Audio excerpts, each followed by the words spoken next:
So here are a few thoughts on the new movie Freud's Last Session, which I was lucky enough to see at a screening in the Freud Museum in Hampstead in London. Freud's last house, including the room with his couch, which features a lot in the movie. It's a fictional account of an encounter set on the day that the Second World War breaks out in 1939, when C.S. Lewis, as a relatively young man, comes to Hampstead to meet Freud, who is in fact within weeks of dying, and they talk. Now, nothing in the film is not based on what is known or suspected about either Lewis or Freud, though I think it will upset some who would like either or both men to be above reproach. It doesn't hold back from controversial matters about the two of them. So this is the spoiler alert moment. I'm going to talk about what happens in the film, and so you might want to pause and come back to these thoughts if you want to see the film first. Now, first of all, it's worth saying that the film is lovingly made. I think it will be enjoyed by those who are interested in Freud and or Lewis. It's a bit like a chamber piece on the stage or a short story showing the intimacy of an encounter, focusing very much on dialogue rather than action. And it's driven by the ideas that Freud and Lewis are now and then both well known for. The emotional content and the energy largely comes from the backdrop of the outbreak of war and also Freud's illness, and therefore the conversation or even argument between them gets its charge that way. Those things can be difficult to portray on stage or in film, and some people just don't like ideas-driven fictional accounts. But I think the movie does it well if you're interested in the ideas of these two figures. And of course, Anthony Hopkins, in particular, who plays Freud, is particularly charismatic. And Matthew Good, who plays C.S. Lewis, is energizing as well. Really, the fundamental feature of these two men's psyches is that they're wounded. They're both traumatized, we would say now. You know, Freud is approaching the last stages of his cancer, and it's painful.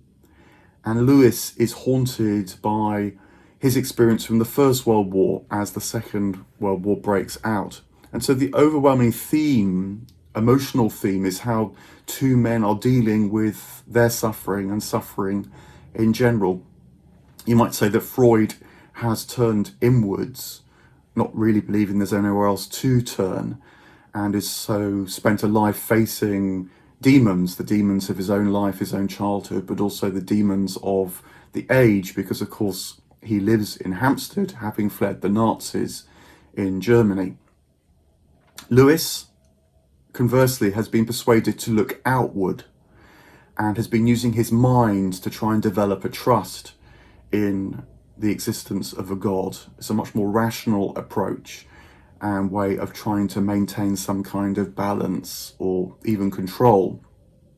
It's worth commenting on the stage that Lewis was at in his life, because in 1939, this is Lewis after having become a Christian, but before, say, he writes the Narnia stories.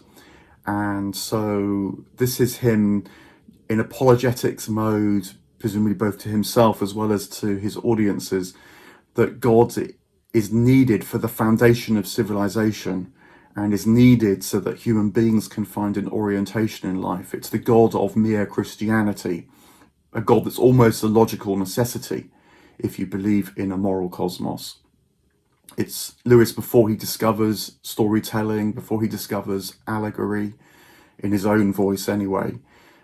It's really a long time before he enters the world of imagination for its own sake, as his great friend Owen Barfield pointed out. Lewis only really trusted the imagination, Barfield felt, without it being disciplined or shaped by reason, right at the end of his life.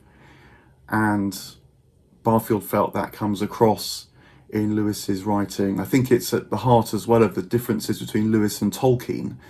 Tolkien said that the sympathetic world in which he wrote was very different from the sympathetic world within which Lewis wrote. And I think it's a lot to do with Lewis's changing relationship to the imagination as a truth-bearing faculty, rather than his reliance on reason. And he's still, in 1939, very much relying on reason, I think. The wrestling match between imagination and reason is still very much going on within him. And for that reason, he comes across in the film, I felt, as a bit of a prude. He objects to Freud's tolerance of homosexuality.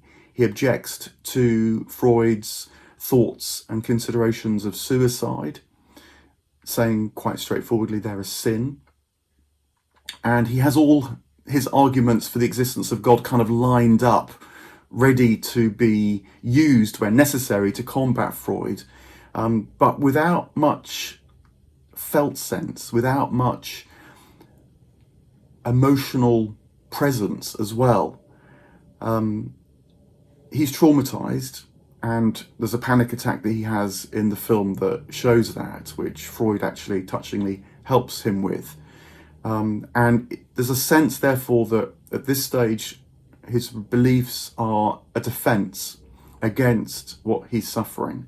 And so the suffering isn't allowed to come too close to the beliefs. So there can't be a mingling, a mutual indwelling. It's almost like a zero-sum game within him. And I think that's really what's going on with Lewis and his religious beliefs at this time. Freud, in their conversation, suggests that he's turned to God as an idealized father figure following the loss of his mother at a young age and the emotional distance of his father too. But I'm not quite sure that's right. That's the kind of standard Freudian interpretation of belief in a God the Father, at least. I think there's something more defensive going on with Lewis at this stage, trying to use his mind, the faculty that he trusts, to keep the side of him that he doesn't trust at bay. Freud too comes across as someone in pain. He's very witty and ebullient, but he's also very controlling. His flaws are on display. Freud's often attacked for his flaws now, and they're on display in the film. And he says at one point he's damaged, and maybe he's damaged others. He also observes that he's obsessed with belief, even though he's an unbeliever. And his relationship with Anna Freud, his daughter, is particularly dwelt on. She's another main character in the film. For example, Anna's relationship with Dorothy Burlingham is a subplot in the film, and it's quite overtly treated as romantic and sexual, which I think is not necessarily known in history. Freud becomes reconciled to that by the end of the film, though her attachment to him and his control of her is rather crudely diagnosed, or perhaps I should say it's weaponized by those who are complaining about it in the film, which of course does happen. More subtle psychotherapeutic insight can be weaponized and turned into a bit of pop psychology. But the film doesn't hang back from that. Anna Freud herself, actually, I think she has the most illuminating psychoanalytic comment in the film, where she's reflecting on children. She's the founding figure in child psychoanalysis. And she's reflecting that the danger of war for children is not that they become afraid, though they might do, but it's rather that they find that the violence that's within their own minds, their own psyches, is met by violence in the world, and so has their inner violence confirmed. The sense is given that violence can be lived out. And I think that's a really interesting reflection about the way that violence can seize people's psyches. Sexual matters also never far away from their discussion, as you might expect. Freud's called the sex doctor at one point. And this is another bit of controversy that's played very straightly in the film, that Lewis's relationship with Janie Moore, the mother of the friend that he lost in the First World War, is treated as straightforwardly romantic and sexual. He's reluctant to talk about it with Freud, but there are scenes of intimacy between Lewis and Moore. And I think this reluctance that Lewis has is that it would puncture his sense of control to talk about it. He needs to keep these parts of his life at some sort of distance. Leads him to charges of hypocrisy, of course, especially when he so straightforwardly condemns other kinds of sexual transgression. But Freud sees through the veneer. He says many times in the film that he's more interested in what people don't say than what they do say, and so senses in Lewis that there's more going on, even if Lewis isn't that keen to look at it. Freud says of Lewis's relationship with Janie Moore that someone who loses their mother when they're a young child is inclined to look for older women in adult life. And again, I think that's a slightly simplistic reading of Freud's insight. I think Lewis is more trying to regain a kind of lost paradise in a romantic relationship. The sense of being held by Janie Moore, you can imagine, would be a recovery of what he lost when he was younger. But it's not shirked from. Another theme which is very present is the theme of S&M, sadism and masochism. And though it's referred to in relation to Anna Freud rather than to Lewis, because there's plenty of rumours, as people will know from letters that he wrote, that Lewis too had at least these fantasies, if not that kind of indulgence. I think it's a bit of a misstep to focus it on Anna Freud, because it is a fascinating part of Lewis.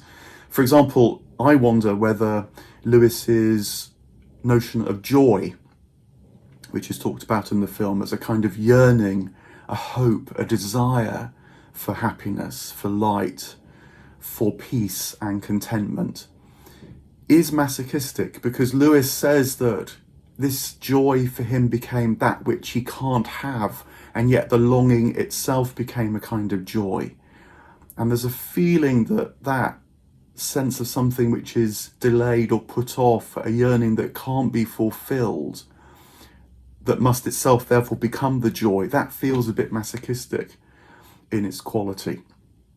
And it would have been interesting to have that somehow nudged at in his encounter with Freud, who I'm sure would have picked up that kind of dynamic. God is a recurrent theme too, of course. They meet, Freud, the famous atheist, Lewis, the still fairly new Christian, and they particularly meet because Freud has a copy of Lewis's satire, The Pilgrim's Regress. And this was the first work of apologetics that he published after becoming a Christian. And Freud is one of the figures satirized in The Pilgrim's Regress.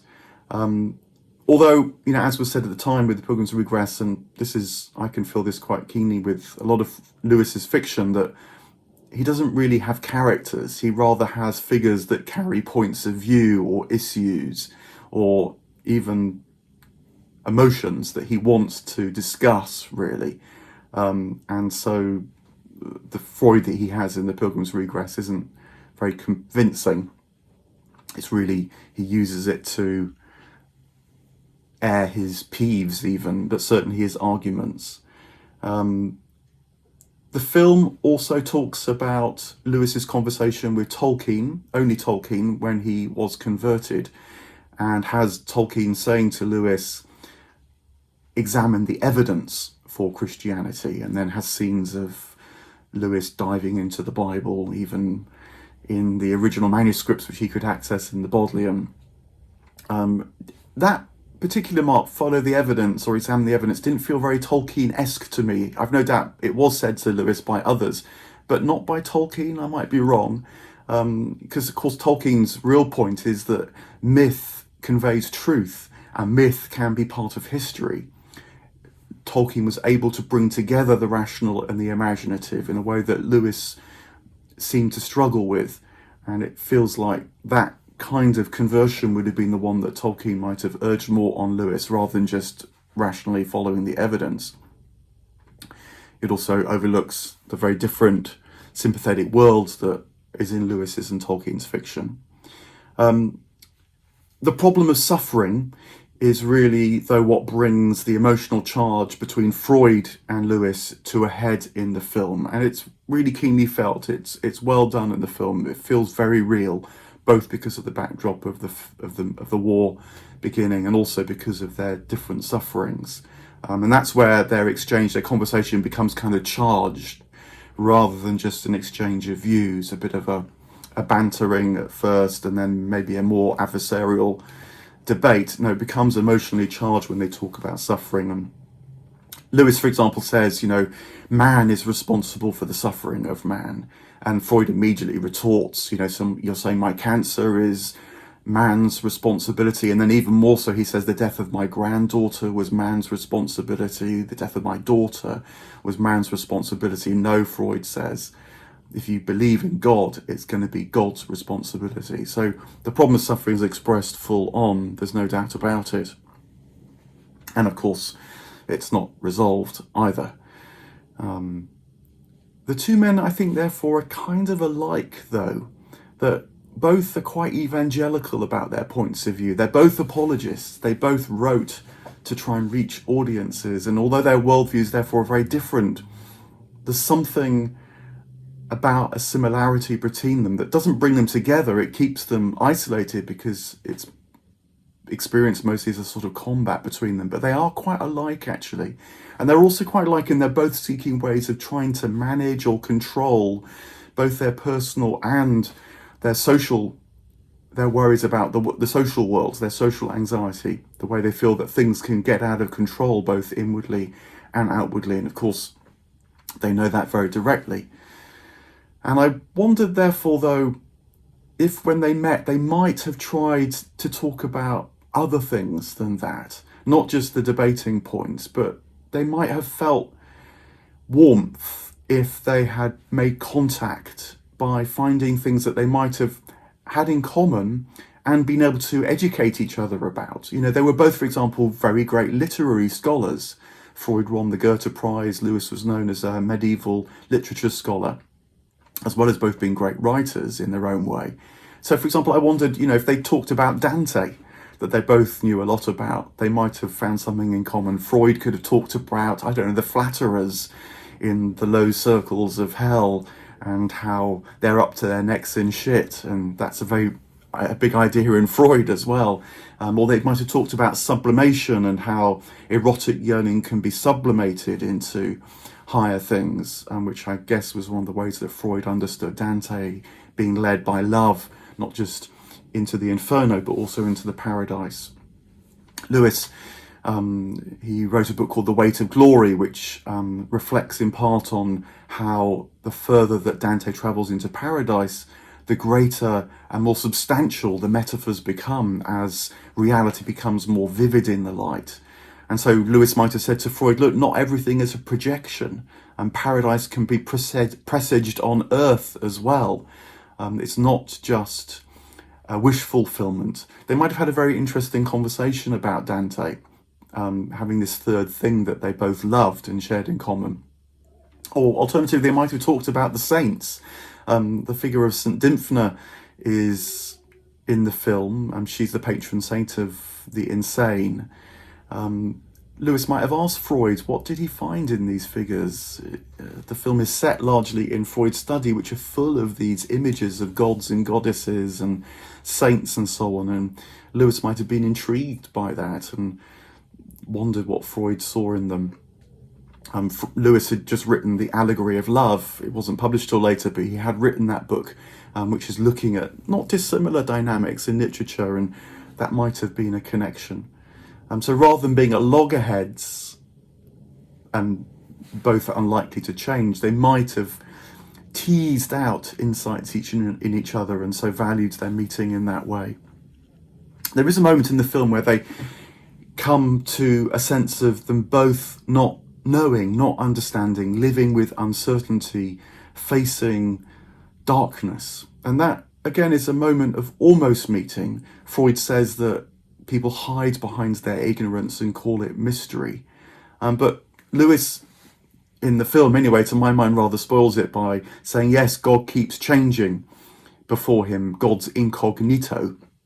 But he says it in a sort of delighted way. It's a bit like a child going into a sweet shop, I thought, seeing a whole array of different sweets and just knowing they can choose one or the other. It rather undermined the sense of doubt, uncertainty, that might be a threshold in which you don't work something out in your mind, but you break down before a breakthrough, and something that you never could have worked out is received the more imaginative way. It doesn't quite come across like that in the film. Again, Lewis's need to keep a kind of a emotional distance from his inner life comes across again. This idea that his religion is a sort of defense at that point in his life. But the emotional climax of the film comes at this point where Freud says that everyone is a coward before death. Everyone is secretly terrified. And it very powerfully works in the film because Freud is just a few weeks from his death and the world is about to become a slaughterhouse once again. And the film finishes with a kind of moment of connection between the two men nonetheless. For all their difference, for all that they've tried to half-build bridges between them and they haven't quite worked. Because Freud inscribes a book that he gives to Lewis, and the inscription is Freud's remark that from error to error, one discovers the entire truth. From error to error, one discovers the entire truth. It's Freud's point of view. He knows that the psyche has us rather than we have it.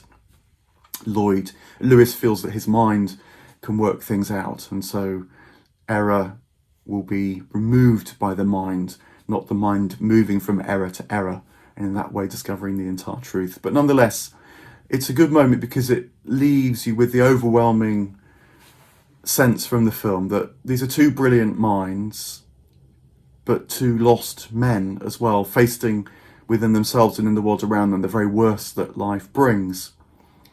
And Freud has turned inward to try and seek a path through that. Lewis has looked outward to try and persuade himself of the journey ahead. Which of them has the better remedy? The film leaves that hanging. The more hopeful path is unclear. And I think that's a good move because it makes the film humane. It's lovingly made, but leaves you with a powerful sense of the disturbance of inner life and the troubles that life can bring, suffering that is always present, and yet a common humanity between these two figures that can be found and survives an otherwise, at times, really genuinely sharp, even brutal encounter.